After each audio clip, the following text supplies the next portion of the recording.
इसी बीच आज शाम राजस्थान में बड़ी बैठक होगी। विधायकों के साथ वर्चुअल बात करेंगे बीजेपी के राष्ट्रीय अध्यक्ष जेपी नड्डा। राजस्थान के विधायकों से नड्डा की ये बातचीत होगी। दरअसल जब से चुनाव जीता है उसके बाद से हर किसी को इंतजार है राजस्थान, मध्य प्रदेश और छत्तीसगढ़ में मुख्यमंत्री कौन होगा।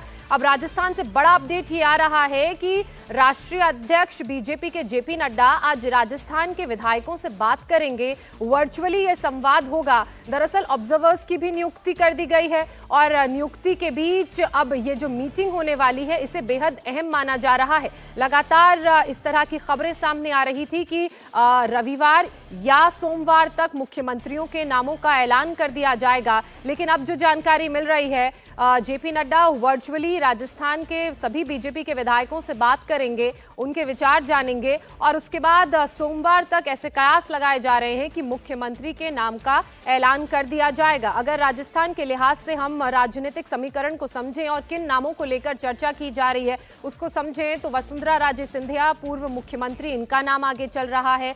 साथ ही बाबा बालकनाथ का नाम आगे चल रहा है। अश्विनी वैष्णव रेल मंत्री, उनका नाम आगे चल रहा है। हमारे पॉलिटिकल एडिटर देवेंद्र पराशर लगातार हमारे साथ बने हुए हैं। देवेंद्र, रविवार से सोमवार तक का कयास लगाया जा रहा था, लेकिन ये जो बैठक आज वर्चुअली जिसमें जेपी नड्डा विधायकों से संवाद करेंगे, इस बैठक के क्या मायने माने जाएं? क्या ये मूड समझने की कोशिश है? क्या उनकी बातों को समझने की कोशिश है?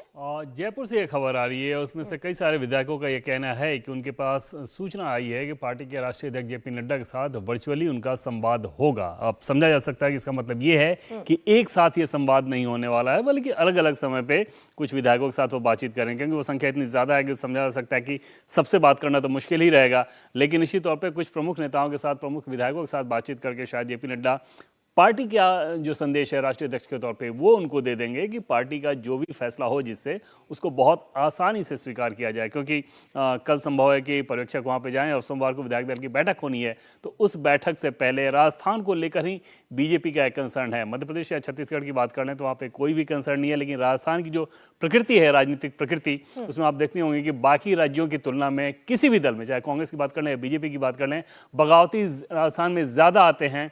वो बगावती ऐसे भी होते हैं कि चुनाव भी जीतते हैं। तो ये राजस्थान की एक फितरत सी रहती है बगावत करने की। तो उस कंडीशन में कोई वैसी तस्वीर उभर कर सामने ना आ जाए कि कुछ लोगों ने नाराजगी जता दी है, विधायक दल की बैठक में कुछ ऐसी बात कर दी है जो कि पार्टी की सेहत के लिहाज से ठीक ना लगे, पार्टी की छवि के हिसाब से ठीक ना लगे। इन सारे बैकग्राउंड्स को ध्यान में रखते हुए समझा जा सकता है कि पार्टी के राष्ट्रीय अध्यक्ष जेपी नड्डा आज उन लोगों से वर्चुअली जुड़ेंगे जो कि राजस्थान से खबर आ रही है, तो फिर वो किस प्रकार का संवाद करेंगे। वही कल वाली बात मैं आपसे पूछ रही हूँ कि मतलब ये मान के चला जाए कि केंद्र की तरफ से नाम चेहरा तय हो चुका है, अब ये मैसेज केंद्र का विधायकों तक पहुंचाया जाएगा और उसी के लिए सारी बैठकें हैं। बिल्कुल, वो पहले दिन ही, जैसा कि इंडिया टीवी ने शुरू में ये रिपोर्ट किया था कि जिस दिन चुनावी नतीजे आए थे उसी दिन रात में उन नामों को तय कर लिया गया था और पार्टी का प्लान तय था कि पार्टी को आगे इसमें कैसे जाना है। उसके पीछे बड़ी वजह ये थी कि चुनाव के जो नतीजे आए उसमें बीजेपी के टॉप लीडरशिप के लिए वो बिल्कुल भी कोई सरप्राइज नहीं था। उनके पास ऑलरेडी एक फीडबैक था, ग्राउंड फीडबैक, कि तीनों ही राज्यों में पार्टी की सरकार बन रही है। तो आगे का पार्टी का प्लान कैसा होना चाहिए, कौन सरकार के मुखिया होंगे, मंत्रिमंडल गठन कैसा होना चाहिए, इन सारी चीज़ों को लेकर ऑलरेडी एक प्लान था। उसके बाद चुनावी नतीजे के बाद उस रात में तय कर लिया गया था कि क्या क्या नहीं करना है, क्या करना है। उसके जो इम्प्लीमेंटेशन की, यानी कि उसको क्रियान्वित किस रूप में करना है, उसको लेके सारे स्टेक होल्डर्स को कैसे आपको ऑन बोर्ड रखना है, उसको लेके इतना समय लगा। जी देवेंद्र बने रहिए। इसी बीच एक और बड़ी जानकारी अपने दर्शकों को दे दूं। मध्य प्रदेश की बात कर लें तो मध्य प्रदेश में सोमवार को बीजेपी के विधायकों की बैठक होगी।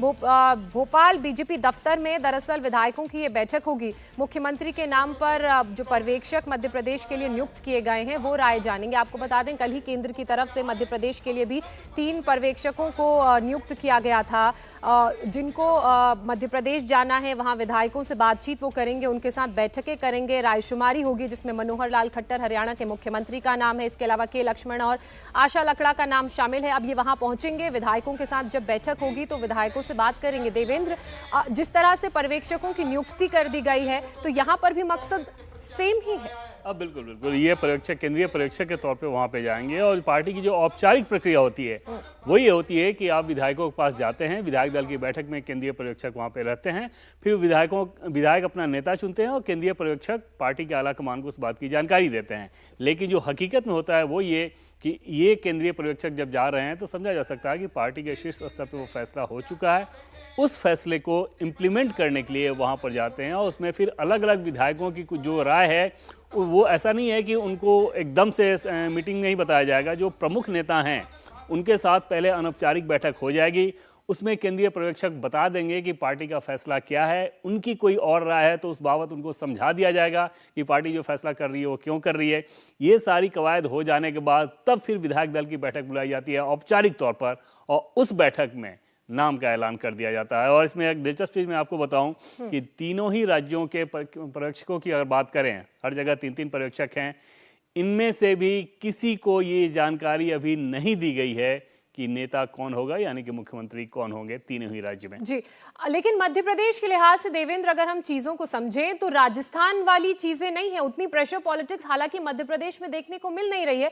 लेकिन क्या फैक्टर्स रहेंगे? क्या 24 में जो विनेबिलिटी ला सकता है, जिसके पास एबिलिटी है 24 की लोकसभा सीटों को जिताने की, क्या इन फैक्टर्स को ध्यान में रखा जाएगा मुख्यमंत्री बनाते हुए? और विनेबिलिटी की बात करें 24 के लिहाज से तो उसमें पार्टी को ये बखूबी मालूम है कि उनके पास एक ही चेहरा है और उसी चेहरे के साथ आपको जाना है। जब विधानसभा चुनाव में उसी चेहरे के सहारे जीत मिली है तो आप समझ सकते हैं कि लोकसभा चुनाव में जब खुद उस व्यक्ति के लिए आप वोट करना होगा तो कितना आसान काम है। जी, मैं आपको रोकना चाहूंगी।